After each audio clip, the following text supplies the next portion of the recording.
Yunata. Saya Mutia Sari. Saya Nabila. Saya Nurhalisa Fitri. Saya Angelika Vanessa Simanjuntak. Saya Muhammad Ito. Di sini kami sedang berada di Taman Wisata Alam Pulau Bakut, Kecamatan Anjir Muara, Kabupaten Baritokuala.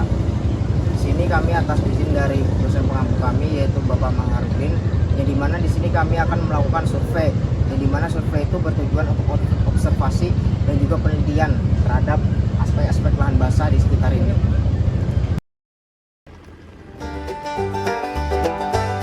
Riding in the dusty plain, his faithful horse he reins.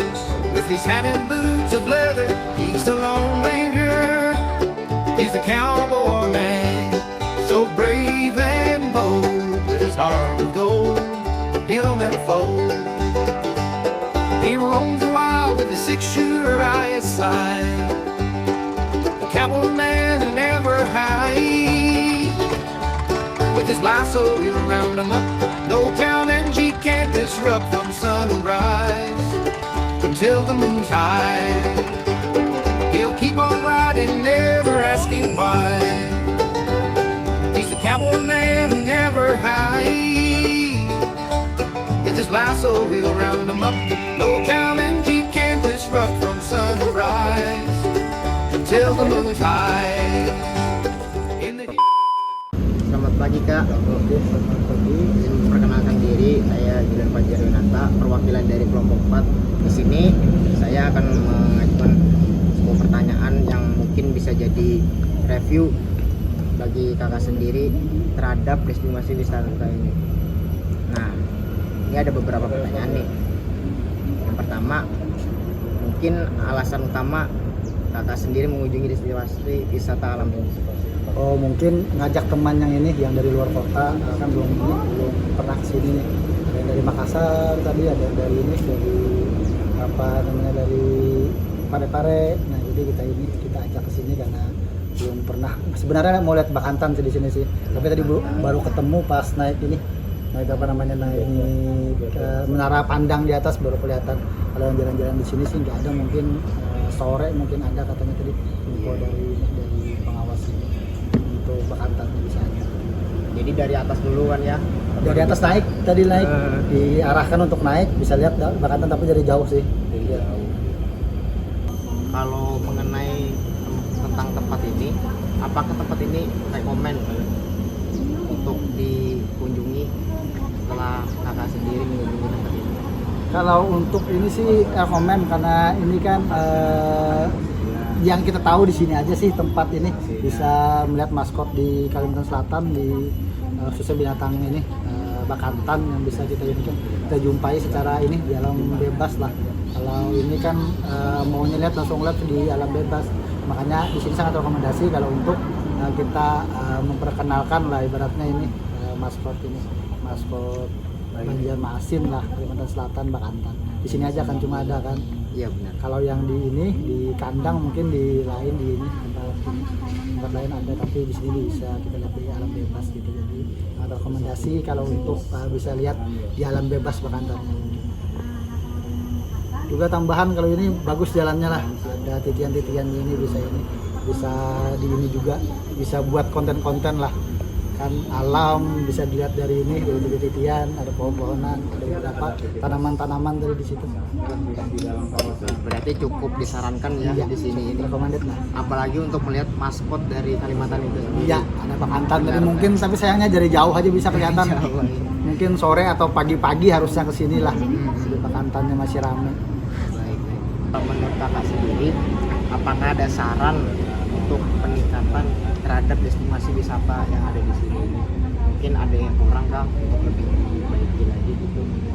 Kalau untuk ini sih mungkin ada beberapa nih kan tempat yang di kandang tapi nggak ada ininya, nggak ada hewannya, mungkin bisa dijadikan. Mungkin dulu ada mungkin, tapi nggak tahu ya sekarang ya. Mungkin itu ada kandangnya tuh, dari situ ada kandangnya. Mungkin kalau diisi lagi, tapi tergantung sih ini apa namanya panitia sini atau pengelola sini kan bisa masukkan binatang karena siang-siang gini kan nggak bisa lihat Bakantan kita. Siapa tahu kalau nggak bisa lihat, ada yang di kandang bisa kita lihat di kandang lah. Paling tidak bisa inilah, nggak nggak lepas gitu lihat ini, lihat bakantannya, tujuannya kan tercapai aja lah, walaupun lihat di alam paling tidak bisa lihat di kandangan, mungkin itu sih. Tapi kalau di kandang dirasa ini bakantannya bisa ini, jangan juga sih. Kalau di kandang tapi bakantan jadi stres, ini jangan juga sih. Tapi kalau bisa sih, kalau bisa ada binatang yang bisa kita lihat gitu. Jadi itu masukannya ya untuk tempat wisata di sini. Baik.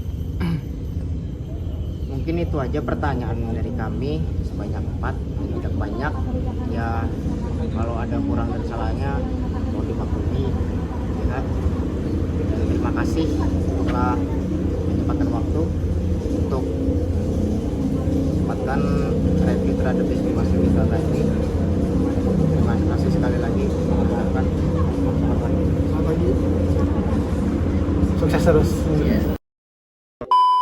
Nah, kami ada beberapa subbab nih, yang dimana di sini ada 5, masing-masing pertanyaan itu ada 1 setiap subbabnya. Jadi langsung aja ya. Di sini bertanya, Pak, apakah tumbuhan yang ada di sekitar lingkungan pengamatan dimanfaatkan oleh masyarakat? Dan bagaimana cara masyarakat itu sendiri memanfaatkan tumbuhan tersebut, dan apa manfaat dari tumbuhan tersebut? Izin menambahkan bisa?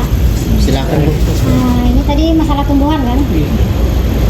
Untuk kawasan TWA itu adalah kawasan konservasi, jadi tidak boleh dilakukan pemanfaatan apapun di dalamnya kecuali memang kita sediakan blok pemanfaatan. Untuk jenis tumbuhannya di sini adanya pukat, api-api, rambai, kelapa. Nah, itu jenis yang tidak bisa dimanfaatkan oleh masyarakat, terutama tadi dia adalah kawasan konservasi, jadi tidak boleh dilakukan aktivitas masyarakat di dalam kawasan. Seperti itu. Sehingga dengan adanya konservasi ini sendiri, pemanfaatan oleh masyarakat luar itu tidak diperbolehkan. Tidak diperbolehkan ya, karena dia di kawasan konservasi, dan ini adalah pulau yang dijadikan untuk santuari bekantan. Baik. Ya, cukup menjawab untuk pertanyaan dari subbab flora fauna.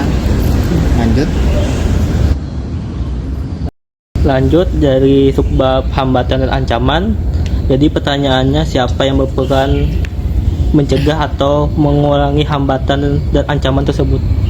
Artinya semua pihak terkait. Memang untuk yang petugas langsung di lapangan kan kita di Balai KSDA Kalimantan Selatan yang langsung ada di tingkat tapaknya gitu. Di sini juga ada pengelolanya, resort TWA Pulau Baput. Ada staf-stafnya juga. Di dalamnya itu ada polisi kehutanan, ada penyuluh kehutanan nih, kami berdua ini penyuluh kehutanannya. Ada pengendali ekosistem hutan juga. Lalu ada petugas loket dan keamanan lainnya juga ada. Nah, itu yang sifatnya untuk pengelola di sini. Lalu untuk kawasan pada umumnya kita juga biasanya melakukan kegiatan monitoring dan evaluasi. Ada juga pengamanan kawasan hutannya, semacam patroli gitu. Itu baik yang kita lakukan intern kita BKSDA. Ada juga yang melibatkan pihak-pihak terkait lainnya, seperti kepolisian, TNI, masyarakat juga. Di sini kita juga ada kelompok binaan. Nah, kelompok binaannya ada 2 desa Beringin sama Marabahan Barunya. Marabahan Baru. Nah, ini. Jadi ada 2 kelompok yang kita bina, dan masing-masing kelompok ini ada ikut di sini juga untuk mengelola kawasan ini juga. Nah, otomatis kan dengan pengelolaan ini sudah masuk juga ke dalam pengamanan kawasan itu. Bab yang ketiga itu tentang manfaat dan atribut. Pertanyaannya, siapa yang membuat atribut penunjang pada kawasan lahan basah tersebut? Atribut di kawasan sini, jadi anggaplah ini ya, sarana prasarana seperti itu. Siapa yang Silakan, Pak. Apa tadi anunya? Siapa yang membuatnya? Kayak gazebo, WC, siapa yang Kalau jalan, gazebo kita jalan, kelotok musola. misalnya tuh. Kalau kelotok punya masyarakat, tapi kita bikinnya kerjasama pembinaan. Jadi masyarakat yang menjemput tamu ke sini atau yang mau berkunjung. Terus kalau untuk gazebo segala macam ini kita ada kerjasama dengan pihak perusahaan. PPKH namanya. Jadi mereka yang membangunkan gazebo ini ya, Bang ya. Gazebo, jembatan titian, sama yang depan ada satu. Yang mengelolanya adalah BKSDA. Tapi yang menyediakan untuk membangun ini adalah pihak luar. Seperti itu. Yang pulau ini dikelola oleh Balai KSDA Kalimantan Selatan. Nah, di bawah Balai KSDA ini ada pembagian lagi seksi-seksinya. Nah, di sini masuk seksi wilayah 2. Di seksi wilayah 2-nya ada lagi resortnya. Resort. Nah, resort pengelola di tingkat tapaknya ini. Dan kita ada menjalin PKS ya. Ya, PKS itu PKS. dengan pihak ketiga. Perjanjian kerjasama. Nah, itu dengan pihak IPPKH atau izin pinjam pakai kawasan hutan. Nah, itu biasanya perusahaan tambang tuh. Nah, itu kerjasamanya jadi ada membantu bangunan, segala macam fasilitas, lab, segala macam itu nanti buat dokter hewannya, ada kandang satwa juga. Nah, jadi dalam pengelolaan ini kita ada melibatkan pihak-pihak lain gitu ya. Untuk pertanyaan keempat, coba upaya. Pertanyaannya, bagaimana upaya yang dilakukan untuk menjaga pelestarian lahan basah tersebut di sini? Kita ada patroli. Kita ada patroli yang cuma dari BKSDA Kalsel. Terus patroli gabungan dengan masyarakat. Terus juga melibatkan kayak pihak kepolisian. Terus apa lagi Bang? Kita ada patroli pengamanan hutan kayak kebakaran. Nah, itu juga ada Bang. Jadi kita rutin juga di sini pemulihan kawasan seperti penanaman, rehabilitasi dasnya. Minggu lalu kita habis penanaman juga di sini dengan pihak Balai Badan Jalan itu. PU Balai Badan Jalannya. Nah, penanaman tujuannya kan untuk pengkayaan jenis, pemulihan ekosistem dan sebagai pakan bekantan juga. Jadi kebanyakan vegetasi atau tumbuhan-tumbuhan yang ada di sini ini semuanya sebagai pakan bekantan. Berarti gak ada yang dasar manusia? Oh, nggak ada di sini. Nah, mungkin kalau pakai buat manusia kayaknya nggak ada ya Bang ya. Karena Ya. memang tidak bisa dimanfaatkan juga. Karena tadi dia kawasan konservasi posisinya tadi. Pertanyaan selanjutnya, asal usul, bagaimana proses perubahan lahan basah yang dahulu menjadi yang sekarang? Yang dari pulau biasa menjadi tempat wisata gitu Mas? Sebenarnya untuk kawasan konservasi itu kalau kami sifatnya tidak sampai mengubah bentang alam yang sesungguhnya. Tapi kita dalam pengelolaannya di sini dibagi menjadi beberapa zona. Nah, ada zona lindung, ada zona pemanfaatan, ada juga zona penyangganya. Nah, kalau yang kita duduki saat ini kita di bawah batas zona pemanfaatan dengan zona lindung. Zona lindung sebelah sini. Artinya di sini tidak boleh ada aktivitas, bangunan apapun yang ada di dalamnya. Ini khusus untuk sifatnya lindung. Nah, kalau zona pemanfaatan ini makanya ini ada bangunan, nanti ada kegiatan wisatawan bisa mengamati bekantan. Kalau zona penyangganya itu kan ada kaitan juga dengan masyarakat desa sekelilingnya gitu Pak. Jadi desa-desa penyangga ini sebagai kekuatan kita juga untuk melindungi wilayah kawasan TWA Selobakut ini. Mau ditambahkan? Ini saya buka contekan juga nih Mbak. Boleh.